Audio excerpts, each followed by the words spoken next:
একটি সতর্কবার্তা। এপাশে পানি উঠে গেছে, হয়তো নিউজ পেয়েছে পানি বাড়বে। তা দেখেন ঘের পার, এ হলো ঘের। তারপরেও কাদা ভরে বস্তায় করে দুটি করে পুরো ঘের এইভাবে পার বান্ধা হচ্ছে এবং ঘেরে উপরতে দেখেন পুরো নেট কারেন্ট জালের মতো বিছাই দেয়া, যাতে বড় কোনো মাছ বেরোতে না পারে। এই ঘেরে প্রচুর মাছ। তারপরে দেখাবো প্রত্যেক কলা গাছে কলা হয়েছে। দেখেন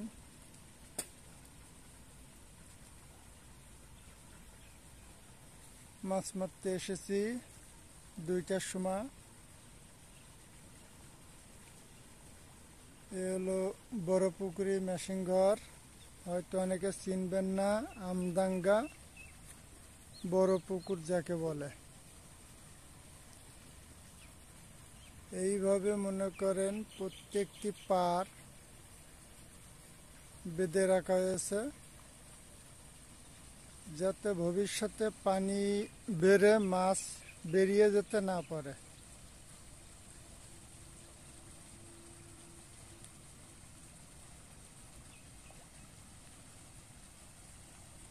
আর এই ঘেরে বড় বড় মাছ আপনাকে দেখাচ্ছে। এই যে মাছ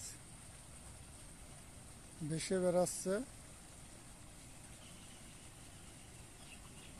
3 কেজি 4 কেজিতে শুরু করে 100, 150, 200 গ্রাম পর্যন্ত মাছ আছে এতে। সেই জন্য আগেতেই সতর্ক হয়ে এরা পার বেঁধে ফেলছে।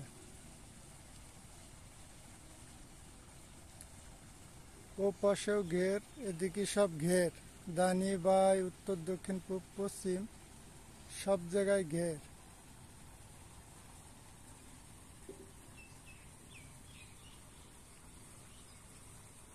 আর ঘের পারে বিশেষ করে প্রচুর কলা গাছ।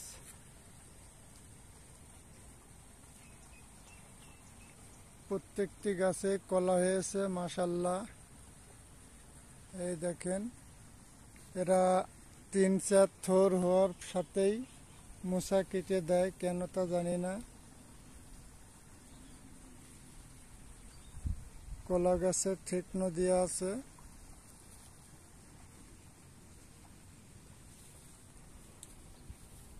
এখানে এত পরিমাণে মাছ লাগছে, কিন্তু মাছের ঠোক দিচ্ছে না।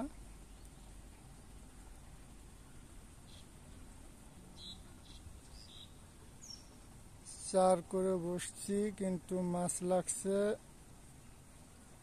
না। খাওয়ার বেশি ভাব, খাওয়ার ভাব নাই। একটি ঠোক দেয়, তার দেয় না। একবার খায়, তার খায় না।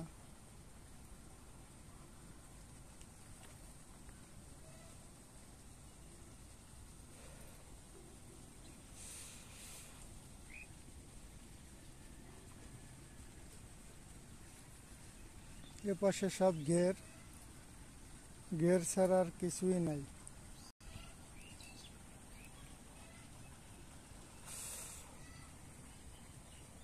আজ বাতাস কম, প্রচুর গরম। এত ফাঁকা জায়গা থেকেও গরমে বাঁচা যাচ্ছে না।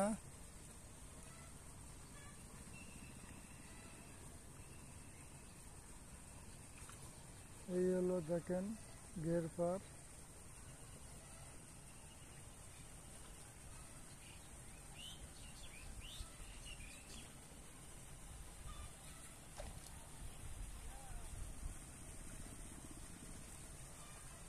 ঘেরের লোক এখন আসে না, মাছে খাবার দেবে। খাবার দিলে প্রত্যেকটি মাছ ভেসে উঠতে দেখবেন। সেই সময় আপনাদের দেখাতে সুবিধা হবে। মাছ ছিপ খাচ্ছে।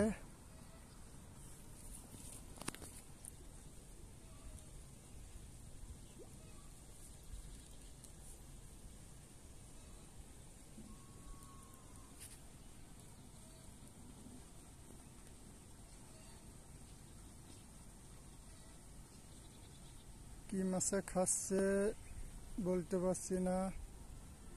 এ পাশে মাছে গাবি কেটে বেড়াচ্ছে, প্রচুর মাছ।